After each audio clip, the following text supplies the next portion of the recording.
Bonjour à tous, j'espère que vous allez bien. Nous ça va toujours très bien, puisqu'on est toujours en Namibie. On est en train de faire un road trip d'un peu plus de 2 semaines dans tout le pays. La première partie de ce vlog est déjà en ligne, à retrouver sur ma chaîne. On a atterri à Windhoek, la capitale, et puis on a commencé notre road trip en allant vers le sud. On est allé dans le désert du Kalahari, on est allé ensuite dans le désert du Namib, à Sossusvlé, ensuite sur la côte atlantique, et là nous sommes actuellement de retour dans les terres. On est un peu plus au nord du côté de la ville d'Uis, qui est une ancienne cité minière. Donc on est là pour 2 jours.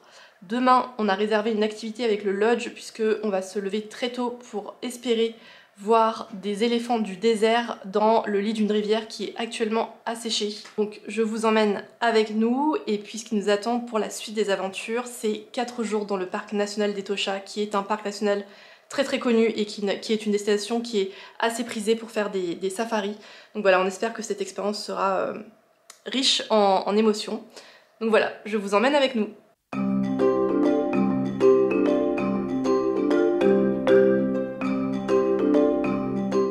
On commence la recherche des éléphants du désert, et là regardez, on est dans le lit de la rivière Ougab. Pour l'instant c'est sec, mais en saison des pluies, tout est vert ici. Et il y a de l'eau jusqu'à 1 mètre. Et les voilà. Incroyable.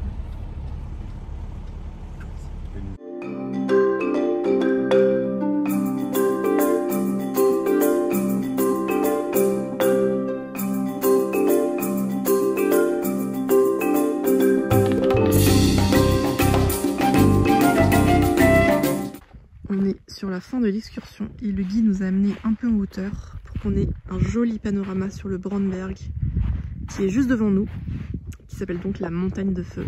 Et on comprend aisément pourquoi. Ça doit être encore plus joli les couleurs au coucher du soleil. Et tout autour, bah comme d'habitude, rien. Le silence. C'est très beau ici aussi. Et les formations rocheuses sont hyper originales ici. On dirait qu'on les a juste posées là.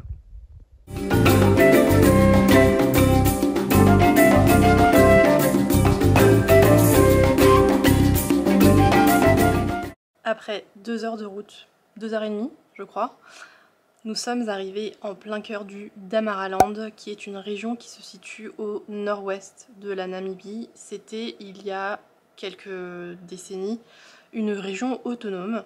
C'est une région qui est assez reculée où vivent encore plusieurs tribus. On est d'ailleurs passé devant des villages de la tribu Imba sur la route.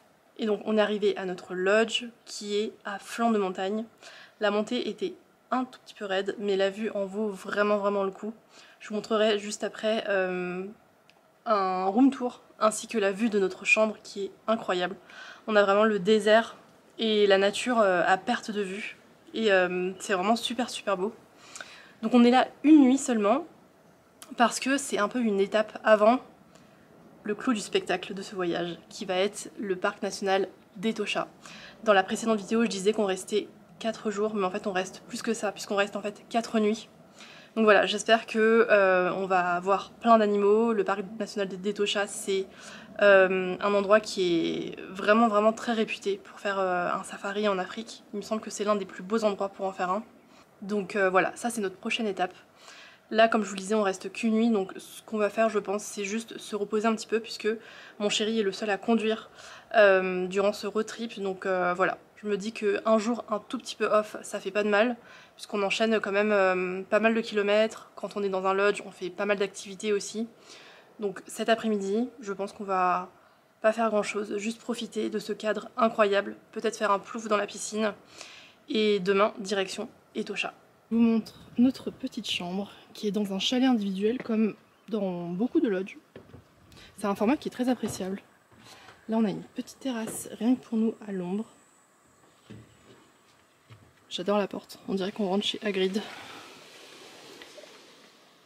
Et voilà la chambre avec les lits qui sont face à une grande baie vitrée. Je vous montrerai la vue juste après. J'aime beaucoup la chambre. Elle est très cosy, il y a tout ce qu'il faut à l'intérieur. Et donc là, comme je vous le disais, c'est notre petite terrasse. Et regardez cette vue Incroyable. Ce silence. Cette nature à perte de vue. Je cherchais le nom du lieu tout à l'heure. C'est la vallée de Lougab. Lougab, c'est la rivière dont on a visité le lit hier à la recherche des éléphants du désert. Et donc là, c'est la vallée qui s'étend, mais sur je ne sais combien de kilomètres. Je ne sais pas si vous allez bien voir les formations rocheuses que l'on voit au loin. Ça fait un petit peu penser à Monument Valley aux États-Unis. En tout cas, c'est à ça qu'on compare la vallée du Lougab quand on en parle sur internet, j'ai l'impression.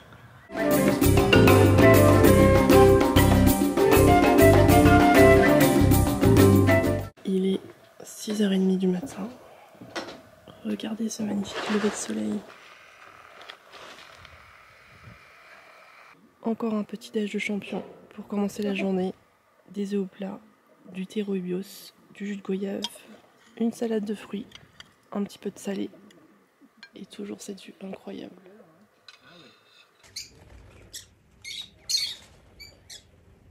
On quitte ce magnifique lodge à flanc de montagne, direction Etosha. Je crois qu'on en a pour 2 heures de route, donc normalement ça devrait aller.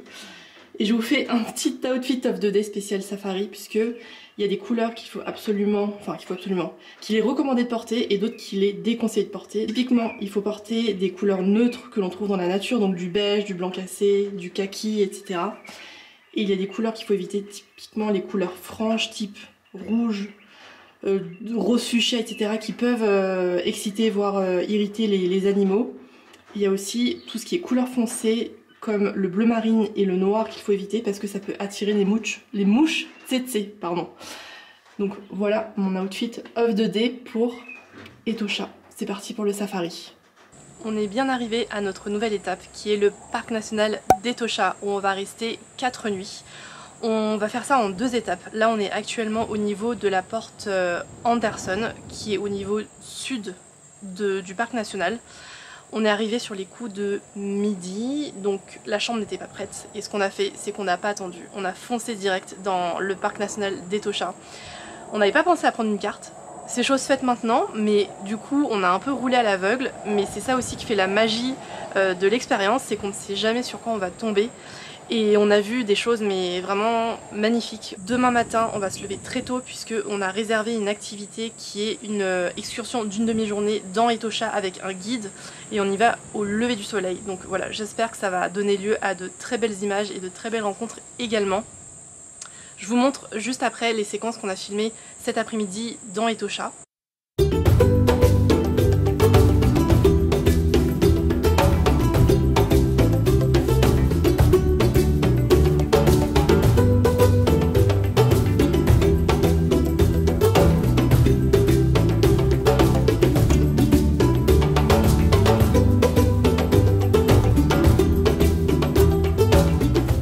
Voilà notre petite cabane pour les 2 prochaines nuits. Petite terrasse, rien que pour nous. La chambre qui m'a l'air tout confort. Il y a une touche rigolote. La salle de bain est vraiment très jolie. C'est parti pour le safari.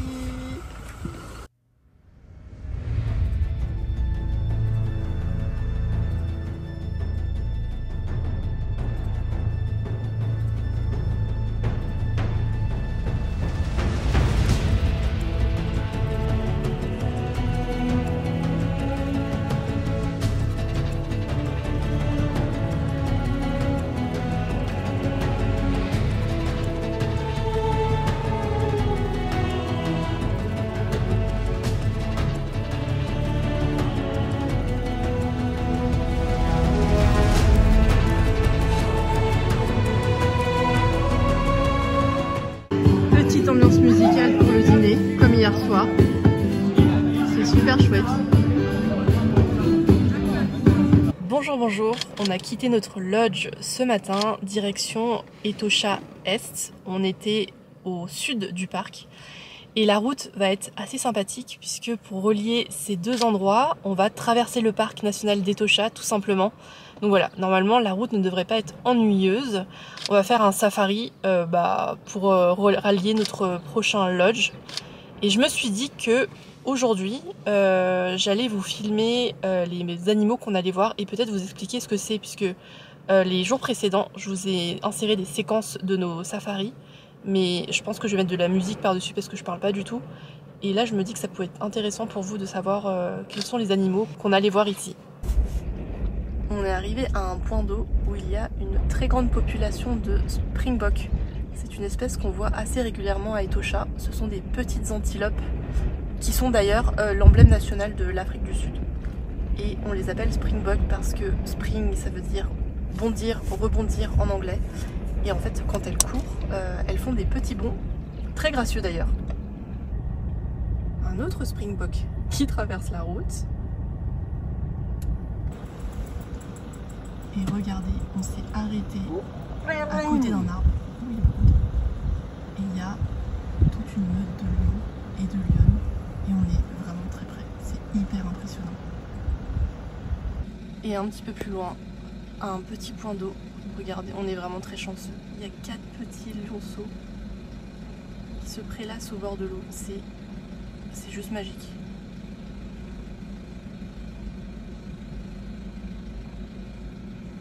Incroyable. On a des zèbres, et genre plein de zèbres qui traversent la route. Et un tout petit bébé zèbre là. Et ça, c'est un oryx. C'est l'emblème national de la Namibie. Plein de gnous. La girafe est littéralement au bord de la route. Je suis même pas en train de zoomer, on est vraiment tout près d'elle. Elle est magnifique. On vient d'arriver dans notre nouveau lodge qui est situé du côté est d'Etosha. Comme vous l'avez vu dans les séquences précédentes, on a passé toute la journée dans le parc national. On a vu vraiment de beaux animaux. On a eu la chance de voir notamment des lions de très près. Je crois qu'on a eu vraiment beaucoup de chance sur ce coup-là. Donc voilà, on a passé une belle journée. On est resté en tout 8 heures dans le parc puisqu'on est parti de la porte sud. Donc là, on reste de nuit. C'est déjà l'avant-dernière étape de notre road trip. On est posé à la piscine pour l'instant. On va profiter un petit peu, passer la soirée au calme, dîner au lodge. La piscine est incroyable. Je pense que c'est le lodge le plus luxueux de tout notre séjour. Je vous montre la vue que j'ai actuellement. C'est plutôt pas mal. On vient de se réveiller. On a fait une petite grasse mat. On s'est réveillé à 7h30, soit beaucoup plus tard que les jours précédents. Ça nous a fait du bien. Là, on va aller petit déjeuner tranquillement. Et puis, je vous explique après le programme de la journée. Est-ce que je suis la seule à aimer les petits déjeuners d'hôtel? C'est gargantuesque. C'est ce qu'on appelle un petit déjeuner de roi. Cet hôtel est vraiment très beau. Là, il y a une piscine, un bar, une autre piscine là, une autre un petit peu plus loin. C'est limite un resort. Bonjour, on se retrouve le lendemain. Hier, on s'est quitté, on allait au petit déjeuner et je vous disais que j'allais vous expliquer notre programme du jour. Finalement, je ne l'ai pas fait. On a fait une journée assez chill. Le matin, on a juste traîné au bord de la piscine. J'ai fait une petite sieste post-petit déjeuner. Ça, c'est l'un des luxes rares des vacances que j'apprécie particulièrement. Et ensuite, on a booké avec le lodge un safari au coucher du soleil. Ça a commencé à 15h, ça a fini à 19h. Et on a vu des choses incroyables pour cette dernière sortie au parc national d'Etosha. On a eu un super guide et on a eu, je pense, beaucoup de chance. On a revu un lion, plusieurs lions, on a revu des zèbres, des girafes. Certains étaient rassemblés autour d'un point d'eau. Ça faisait vraiment le roi lion, c'était magnifique. Et on a eu la très grande chance de voir des léopards et des guépards, ce qui est super rare. Donc voilà, on finit Etosha en beauté. Là, vous voyez, les valises sont prêtes. On est sur le point de repartir pour notre dernière étape déjà. On a 6 heures de route. J'espère que ça va passer vite et qu'on va arriver pas trop tard au dernier lodge. Et en attendant, je vous mets les séquences du safari d'hier.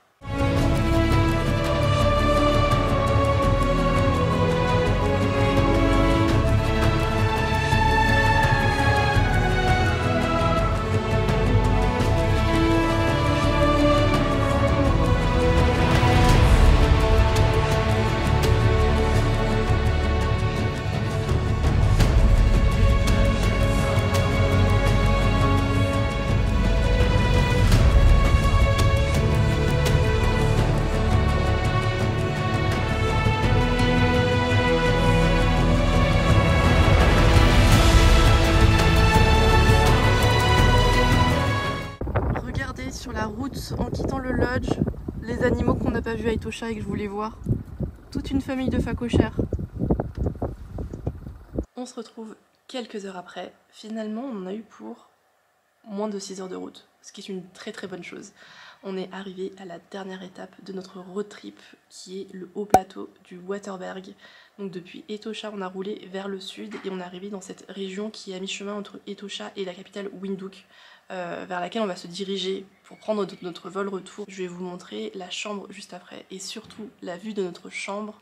On est dans une ferme pour 2 nuits. C'est un couple qui possède un énorme terrain, donc ils ont une propriété agricole et ils ont un énorme terrain où il y a énormément d'animaux. Là je suis en train de regarder vers là puisque c'est la fin de la journée et il y a plein d'animaux qui sont réunis autour du point d'eau qui est juste devant notre chambre. Donc je vais vous montrer ça juste après. Je ne sais pas ce qu'on va faire demain. La propriétaire du lodge nous a proposé d'aller faire nous-mêmes une randonnée du côté du plateau du Waterberg. Donc c'est peut-être ce qu'on va faire, mais plutôt le matin, avant qu'il fasse trop chaud. Mais globalement, je pense que ce voyage a été très intense. On ne s'est pas arrêté une minute. Donc voilà, peut-être que ça va être une journée au calme aussi demain, on ne sait pas encore. Ah, avant le room tour, je voulais vous montrer des séquences que j'ai filmées quand on était sur la route, puisque en chemin, on s'est arrêté au Cheetah Conservation Fund, qui est en français le centre de conservation des guépards. C'est l'un des programmes de préservation animale les plus importants de Namibie. En l'occurrence, là, ça concerne les guépards qui ont été soit retrouvés blessés ou orphelins et qui ne pouvaient de toute façon pas survivre en milieu naturel. On a assisté au repas des guépards et on a fait un petit tour également pour les voir de plus près en 4x4 avec un guide. Et c'était très sympa. Alors ça nous a coûté un petit peu cher et du coup par rapport à la grandeur d'Etosha, forcément c'est absolument pas les mêmes proportions, le même ordre de grandeur par rapport au lieu. Donc on a été un tout petit peu déçus par rapport à ça, mais la bonne chose c'est qu'on a vu des guépards de très près. Avant de faire le safari, on va assister au repas des guépards. C'est dans 15 minutes. Et je pense qu'ils ont une petite horloge dans la tête, parce qu'il semble que le repas est pour bientôt.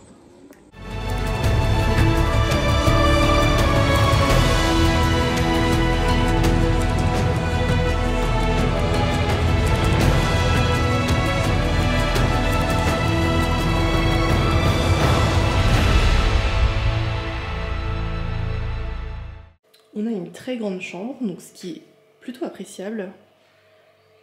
Alors pour être tout à fait honnête, moi je suis pas très fan de la déco, je pense que les propriétaires sont des chasseurs, donc ça fait très pavillon de chasse, mais écoutez, les goûts et couleurs, c'est pas très grave, mais le truc le plus important, c'est la vue de cette chambre, puisque, regardez, en fait, bon déjà on a une terrasse qui est très très chouette, et en fait on a vue directement sur la réserve d'animaux. Et comme je vous le disais plus tôt, en fait ils sont tous rassemblés là. On est à la fin de la journée, c'est le moment où les animaux sortent. Et en fait il y a un point d'eau qui est juste à côté. Et voilà, j'ai l'impression qu'on est dans le Roi Lion. Est-ce que vous connaissez cette tête? C'est la tête de la fin des vacances. Après plus de 3000 km, nous voilà de retour au point de départ. Nous sommes arrivés il y a quelques heures à la capitale, donc à Windhoek, là où on a commencé notre road trip il y a maintenant plus de 15 jours. Ce matin, on a rendu le 4x4 et là, vous reconnaissez peut-être le fond. On est retourné au lodge de la première nuit, donc on est juste sur les hauteurs de Windhoek. On n'est pas loin de l'aéroport puisqu'on reprend notre vol retour demain. Donc voilà, c'est je pense le dernier plan de ce vlog qui j'espère vous aura plu. Moi j'ai été super contente de partager toutes ces images avec vous, d'avoir partagé aussi énormément de stories sur Instagram. Je vous remercie parce que vous avez été nombreuses à réagir aux stories, donc c'était très cool de vivre un petit peu ce voyage avec vous. Et je voulais finir sur un petit point bilan, tout d'abord sur notre expérience avec l'agence Tourlan, qui est une agence de voyage digitale d'origine allemande, avec qui nous avons co-créé ce road trip. Je vous avais dit au début de la vidéo qu'on avait développé ensemble, selon notre budget, la durée de nos vacances et nos centres d'intérêt, un programme qui était vraiment sur mesure. Donc ils ont pris en charge à la fois la location du 4x4 ainsi que des différents lodges où nous avons séjourné. Ils nous ont concocté un programme aux petits oignons, donc sur la durée que l'on souhaitait, et on a été enchantés. Je crois qu'il n'y a eu aucun faux pas. On a vu quasiment tout ce qu'on voulait voir. Ça fait plusieurs mois qu'on le prépare, ça fait plusieurs mois qu'on l'imagine, et il nous a vraiment pas déçus. On repart la tête pleine de beaux souvenirs, de belles images, de belles rencontres. Vous avez vu, comme moi, tous les animaux qu'on a pu voir, tous les paysages incroyables qu'on a eu la chance de voir. Définitivement, nos meilleurs souvenirs, je pense, c'est le parc national d'Etosha. On a fait 4 sorties en tout dans ce parc. On en a fait 2 en autonome et 2 en safari guidé, donc avec un guide et avec un groupe. Et j'ai trouvé ce mix vraiment idéal, puisque quand on est tout seul, on va là où on veut, on s'arrête autant de temps qu'on veut autour d'un point d'eau. Et quand on est avec un guide, et ben lui forcément il connaît quelques bons plans, il connaît un peu les endroits où sont les animaux à tel moment de la journée, donc voilà. On a fait les deux et c'était vraiment très bien comme ça. Le deuxième endroit, que je mettrais même ex aequo avec Etosha, qui m'a vraiment subjuguée, moi, c'est Sosuvlet. C'est ces dunes de sable ocre, cette forêt pétrifiée, ce désert de sel et d'argile qui est juste incroyable. On a l'impression de rentrer dans un tableau, tellement c'est magnifique. Et puis, je dirais qu'on a beaucoup aimé également la journée entière qu'on a passée à Swakopmund. Donc la matinée sur le bateau pour aller voir la faune marine et l'après-midi en 4x4 dans les dunes, puisque là on a vu vraiment du sable à perte de vue, des dunes mais immenses, sculptées par le vent, c'était incroyable. Donc voilà pour, entre guillemets, notre top 3 en Namibie, pardon, mais on ne regrette aucune étape que l'on a faite lors de notre road trip. On les a toutes appréciées, elles étaient toutes différentes et voilà, on est très content d'avoir vu tout ça. Et du coup, je divague un peu parce que à la base, je parlais de Tourlane, avec qui ça s'est vraiment très très bien passé, tant avant le voyage que pendant, puisqu'il y a eu un tout petit couac au niveau de la réservation d'un lodge, et vraiment la réactivité a été au rendez-vous. On a eu une réponse assez rapidement, avec une réponse qui nous a complètement satisfait. Donc au niveau de l'accompagnement, franchement, on est vraiment ravis. Sachant que, comme je le disais au tout début de la première vidéo, nous on n'est pas forcément fan des agences de voyage. Personnellement, je vois pas forcément la plus-value qu'ils peuvent apporter dans certaines destinations. Typiquement, quand on part au Japon ou à New York, moi j'aime bien tout préparer moi-même, tout organiser, avoir vraiment tout en main. Mais c'est vrai que pour des destinations un petit peu lointaines comme la Namibie, on s'est plus senti en confiance de partir avec un partenaire qui a vraiment balisé le chemin pour nous. Donc on était en autonomie, certes, on n'était que tous les deux en 4x4 sur la route, mais on était quand même pas tout seul. On avait des numéros d'urgence à la fois en France et en Namibie. Donc globalement, on est vraiment très satisfait du service que nous a proposé Tourlane. Et je voulais également vous faire un petit point budget, puisque certaines personnes m'ont posé la question. Je pense pas que je vais vous dire le montant qu'on a payé en tout pour ce voyage, puisque d'une part, c'est très variable selon la saison à laquelle vous partez, le nombre de jours où vous partez, la configuration, si vous partez en lodge ou en camping, si vous louez un 4x4 ou une voiture plus citadine. Et deux, parce que on est sur internet. Et je sais que quand on donne des prix comme ça peut être mal interprété. Mais je peux quand même vous donner quelques prix qui peuvent vous aiguiller sur un petit peu l'ordre de prix que peuvent coûter les choses ici. Typiquement, la location de la voiture, nous on a choisi un 4x4 et c'est vraiment le poste de dépense qui, à mon sens, il ne faut pas négliger. Je sais que certaines personnes viennent et louent une voiture citadine type berline, petit SUV. Franchement, vu les routes ici, je ne vous le conseille vraiment pas, à la fois pour votre confort, mais aussi pour votre sécurité. C'est un coût, mais pour moi, c'est vraiment un poste de dépense à ne pas négliger. c'est l'un des plus gros postes de dépenses ici, puisque je pense que je peux pas vous dire le prix que ça nous a coûté puisque Tourlane nous a fait un package, donc je n'ai pas cette ligne précisément, mais pour avoir vu beaucoup de vlogs, pour avoir lu beaucoup d'articles, je sais que la location d'un 4x4 par jour coûte environ 100 €. Pour les logements, là c'est un peu plus modulable, soit vous partez et vous séjournez uniquement dans des lodges comme on l'a fait, ça coûte entre 100 et 150 € la nuit, le petit déjeuner est toujours compris, le dîner parfois mais pas tout le temps. Le dîner est toujours sous la forme d'une formule en plusieurs temps. Vous avez l'entrée, plat, entrée, plat, dessert, tout simplement. Soit c'est servi à table, soit c'est en buffet, mais ça coûte aux alentours de 20 à 30 € par personne. C'est clairement pas, ça reflète pas du tout les prix locaux. Les lodges, je pense, se sont calés sur les prix un petit peu occidentaux, on va dire. Et donc ça, c'est pour les lodges. Si vous avez un budget plus serré, vous pouvez aussi séjourner en camping et ça coûte beaucoup moins cher puisque ça commence à partir de 30 € je crois la nuit pour la réservation d'un camp. Je regarde mon téléphone parce que j'ai fait tous mes calculs tout à l'heure. Le déjeuner, ça coûte beaucoup moins cher. Quand on mangeait un petit peu à la va-vite sur la route, ça nous coûtait environ 10 à 15 € à deux. Et ensuite... autre poste de dépense, on a fait en tout entre 4 et 5 pleins d'essence. Ça nous a coûté en tout 267 €. Sachant que l'essence n'est vraiment pas chère ici, mais bon, on a roulé 3000 km, donc il fallait remplir le réservoir de cette voiture. Et pour finir, quelques ordres de prix sur les activités qu'on a faites. Typiquement, l'activité qui nous a coûté le plus cher, c'est la journée entière qu'on a faite sur la côte atlantique, quand on a fait le bateau le matin et le 4x4 dans les dunes l'après-midi.